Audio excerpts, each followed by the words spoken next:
Dalawa po raw sa mga anak ni PBBM mga kababayan ang kumpirmado nitong si Cathy Binag na gumagamit ng droga.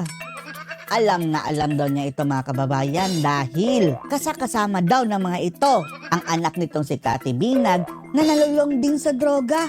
At hindi naman po daw yan sikreto mga kababayan among daw doon sa circle ng mga alta, kilala po raw ng mga adictos benedictos etong dalawa sa tatlong anak ni PBBM. At kaya po raw patunayan niya ni Cathy Binag mga kababayan dahil mayroon siyang mga hawak na ebidensya. Panoorin po natin. Sa interview mo sa Pilipinas Nating Mahal, binanggit mo, natanong ka ni Doc Lorraine Badoy at doon nasagot mo na buong pamilya ng first family ay, alam mo, may personal knowledge ka na sila ay nagpupunta. Tama? Opo. Paano mo nasabi, no? Miss Cathy? Paano mo nasabi? Kasi noong nakaraan, sabi mo, Paano mo nasabi? inabutan ka ni Liza, galo ka niya ng pulburon, sinabi niya sa'yo, do you want?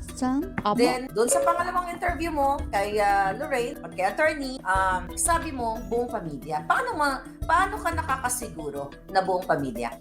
Kasi kaibigan po ng anak ko yung anak nila. See? Oh my God. So, May that's connection. my connection po. At saka again and again, public po.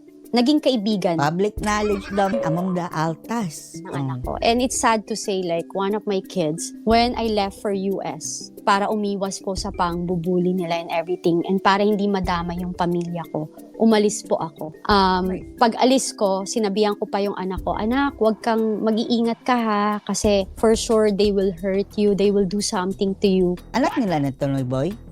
Syempre. Pero, sobrang bata pa siguro mga kababayan, Dahil mukhang bata pa ito si, Cathy Binag. Ilan taon pa ba ito? Para masaktan ako, huwag kang makakagat sa bit. Hindi naman siguro magsisinungaling itong si Cathy Binag, no, na pati ang kanyang anak, sasabihin niyang gumagamit ng droga. Wala naman sigurong magulang na magsasabi ng kasinungalingan na na-addict ang kanyang anak. Kaya sa tingin natin mga kababayan, nagsasabi po ito ng totoo dahil nasaktan ito Pati ang kanyang anak mga kababayan ay nabiktima rin ng illegal na droga. There's a lot of things happen to me. 'Di ba? Parang kaya ako ngayon lumalabas. Hindi ako naghihigante. Natatanong mo lang ako. So these are the truth. Alam mo yon. So nung nalaman ko, kasi I'm wondering, I was like, when I was in the States, I was asking my daughter to Doctor, babae pa. do certain things. Hindi niya nagagawa. Tapos nabarkada siya. Alam mo yon.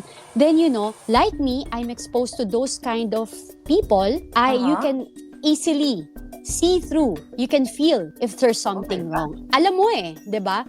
So, what I did, pinasundan ko yung anak ko. Naghumingi ako ng tulong sa mga kaibigan ko, mga kaibigan natin dyan, na please, pakiguide yung anak ko. Tapos nalaman ko talaga, nakita ko, sinabihan ko pa nga siya, pag hindi ka tumigil, ipaparade ko kayo. As in, nasa States ako neto. Sinabi ko, ipaparade ko yan lahat. Sabi kong ganon, tumigil ka kung ayaw mo madama yung mga kaibigan mo. So, alam mo yun, kaya yung mga tao nagtataka sila. Bakit? Grabe yung pangyayari, no? So, ito, Nanay na yan mga kababayan ha. Galit na galit dahil ang kanyang anak ay nalulung din sa droga. pala, ikaw hindi ka na-influensyahan, hindi ka pumayag nung inalokan ni Lisa Marcos. Ano yung anak mo, biktima? Tama ba? Pagkakayo? Opo. Biktima. Opo. Tapos good thing po, parang less than a year lang yan siya. Kasi talagang, kapag nanay ka kasi, parang gagawin mo lahat. Parang, sabi ko nga, parang ano tayo, di ba? Mga lion. Alam mo yun, kapag naano yung anak natin, sinabi ko talaga, pag may nangyari sa mga anak ko, talagang warla to, sabog lahat. Alam mo yung ganyan, galit na galit ako. Kasi, chinek ko lahat kung sino yung nag-o-offer. Alam mo yung ganon. Mga kaibigan yan, gusto mga kong kababayan. linawin sa ating mga mamamayan. Sino Right ang now, mga kaibigan like niya? 14,000 live viewers ang nanonood sa atin. Kailangan ma-aware yung tao.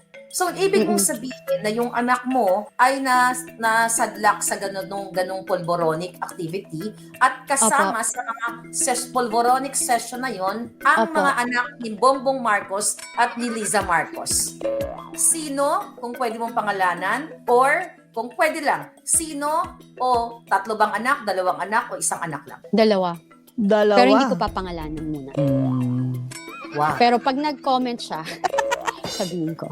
Sasabihin ko. Alam mo yun. Dalawa daw ang anak ni PBB ay mga kababayan ang nagsasadlak sa droga. At kasama daw sa kanilang session etong anak ni Cathy Binag na nalulung dati ha. At mabuti naman mga kababayan at napigilan ng nanay. Oh.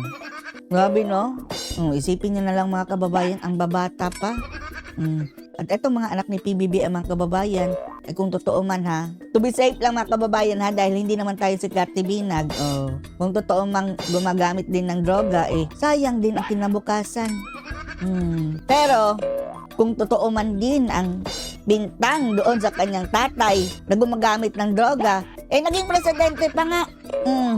Malamang sasabihin ha, ikaw nga, naging presidente ka, In case lang mga kababayan na senaryo lang yan, kung totoo man, hindi natin sinasabi yan. Wala tayong first-hand information, siya lang. Pero alam na nila yon. Alam mo, Maharlika, public yan. Public yan. Sobrang public yan. Public Maniwala knowledge. ka sa akin. Kaya I'm calling all those people na, alam mo yung nabiktima ng kayabangan ng mga whoever, yung lahat ng binabangkit ko, lumabas kayo. Lumabas kayo lahat. Kasi marami naman nabubuli because of their fame, power, and money. Grabe, no? Yeah. Yun. Sabi ko nga, I don't know kung na-mention ko nung nag-interview tayo, nung May 9 kasi, mayroon siyang isang anak, isa sa anak niya, na talagang naka face-to-face ko siya. May At na. alam mo, binidyoan ko siya, sabi ko, mag-greet ka sa aking mga palangga, sa mga followers. During that time, na hi siya. Hindi lang ako sure kung ano yung tinira niya. Hi na hi, I can tell kung sino ang normal at sino ang hindi. So, maaaring isa yun, no? Yung napag-usapan natin behind the scene. Sino? Oh my goodness. So, kung ang dalawa sa anak, maaring tama yung hinala ko, yung isa doon. Pero yung isa hindi. Pero ang sinabi niya ha, yung kumpirmado lang niya, dalawa. Pero yung isa, hindi niya alam kung gumagamit ba. Pero hindi rin nang ibig sabihin mga kababayan na hindi. Mo na witness. Hindi. Hindi na witness ng anak mo. Hindi. Okay, Yung good. isa. I think Yung iba. Yun yung isang batang yun na somehow na yan sa isipan ko din. So, yung anak mo kasama sa session based on yung naikwento niya sa'yo, itong dalawang anak ng presidente at ng itong Lisa Tanas. Oo, nakakasama niya. Hindi ba yan child abuse? Dahil sa tingin natin batang-bata pa itong mga anak ni Cathy Binag. Tapos, kung kasama ang mga anak ni PBBM sa session, na alam naman natin, lampas na yun 18 years old, no? At pinapahamak ang minor de edad. Nakakasama niya talaga. Ano Alam yung mo kwento niya sa'yo? Ano yung kwento niya sa'yo, Miss Kat? Yung kwento niya sa akin is very, very simple. Parang, kasi mami, lakas naman talaga Alam mo yung ganon. Sabi niya nga sa akin, Mommy, thank you for naialis mo ako doon. I'm so sorry for what happened, you know. Kasi talagang nagalit ako. Kasi sabi ko sa kanya, you know that for a fact na ang dami nating dinadaanan, tas ba't ka pumasok sa ganyan? Alam mo yon. And, alam mo, things happen. Sabi ko nga, ang nakakalungkot lang kasi, yung magulang ka na ito-tolerate mo. I guess, if you're doing it kasi talagang okay lang din, nagiging normal, diba? Parang ako kasi hindi abnormal yan Sabi ko nga sa'yo, hindi ko magets Bakit daming pera, sikat na, kabubuhan na magtitake ka ng ganyan. Droga.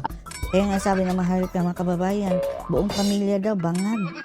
Feeling la social sila kasi nagpopolboronic sila. Katangahan ho yan. Kayo po yung pinaka-cheap for me. Kasi you're doing that. Kasi dinidegrade niyo yung pagkatao niyo by doing it. Yun. I'm so happy din, no? Kasi yung anak mo, naialis mo sa ganung kadiliman. Bantayan mo yan ha. Cathy, dahil kapag nakatikim na hahanap-hanapin, baka uulit. Malingat ka lang ng konti, ma-influensya na naman ang mga barkada. Okay. Opo. Nasabi ko din naman, 'di ba, sa interview ko, hindi maintindihan ng tao kung saan ako manggagaling. Kaya galit na galit mga kababayan. Meron po siyang moral responsibility sa buong bansa dahil may first-hand information siya Pinag-uusapan po natin dito mga kababayan ay yung kinabukasan ng ating bansa dahil ang ating leader inaakusahang adictus benedictus. Nanggagaling. Kasi kung hindi sila ako, hindi nila naranasan yung naranasan ko. So ano po masasabi niyo dito mga kababayan sa bago na namang, hindi naman ito bago dahil sinabi na niya ito dati, na dalawa sa anak ni PBBM ang gumagamit din ng illegal na droga. Post your comments below.